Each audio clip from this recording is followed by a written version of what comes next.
Hey, Carla, come on, Curvy. And come on, all this pink. Okay. Come on, pink lady. To come and represent, honey. That's how we do. I see you.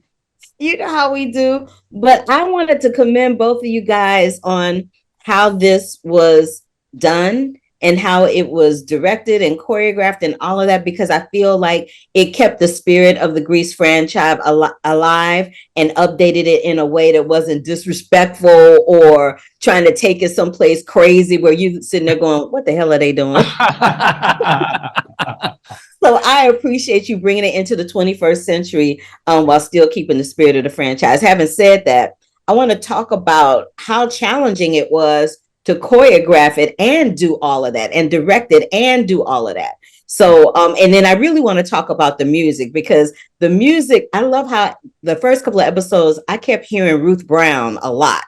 Oh. I heard Brown a lot. And then I started to hear some other artists. So let's start with the music and it will segue into the choreography. So Justin, talk to me about the song choices and how you guys went about deciding, okay, this would go good here, or maybe we should use this over here. Yeah, it was, so first of all, yes, Ruth Brown, love. And it was about, always focusing on the original Grease was very much a current of that time, 1970s, a version of the 50s. So for me, making a 2023 nostalgic version of the 50s. So not being afraid to use modern elements while making sure there's always some roots in the 50s, so it has that nostalgia that we all love. And then in terms of the script, where songs would go, and I would write a song for this part or write a song for that part, it was either our showrunner, Annabelle Oakes, had already decided I want a song here, or she'd say to me, hey, read the script and let me know, like in the back half, where you think would be an amazing, emotionally, they should sing there, whether it's a fun emotion or a vulnerable emotion. Like, let me know where you think the song would go. So it's really just based on the story or on what would be really, really fun. It's like, is it that emotion, or it's like, we gotta just see them sing about that. They gotta dance about that shit. Yeah. It's hilarious. And Jamal, the last time I talked to you, we were talking about Encanto. And so we were talking about all of that and you doing step up and direct. I'm like, my man is killing it in the game right now. Thanks. But when I spoke with some of the young ladies about you, they spoke highly of your patience and how you were so graciously like this with them, and then how they geeked out over you because you were associated with RuPaul's Drag Race.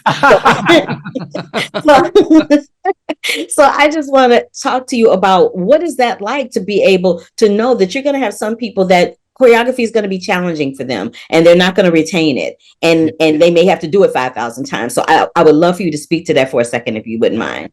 Well, it's funny that you bring up RuPaul's Drag Race, because that is a show where we only have 5 minutes to teach drag queens routines, and you don't know their abilities all the time. So you kind of have to leave some things open in case they can't do it. And then sometimes so really for me with this one, it was, I didn't know the cast. So I just kind of had to hope and wish that we get a cast that can dance, that can act, that can sing, that could do triple threats. And that's what we got.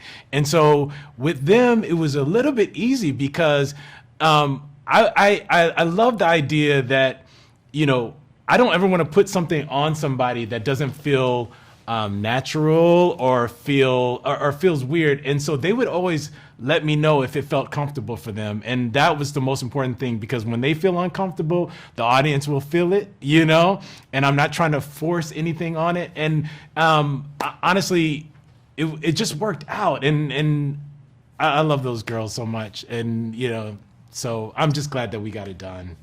Listen, y'all did more than get it done. I'm just saying. And that's nothing. Fun fact before I bounce. I judge a competition here in LA called the Spotlight Awards. And one of the judges with me in non-classical voice was one of the original Sandys in the 1972 stage version of Grease. Oh, cool. So in addition to my pink, I actually have a Grease connection. Several. Yeah, you do. I love that.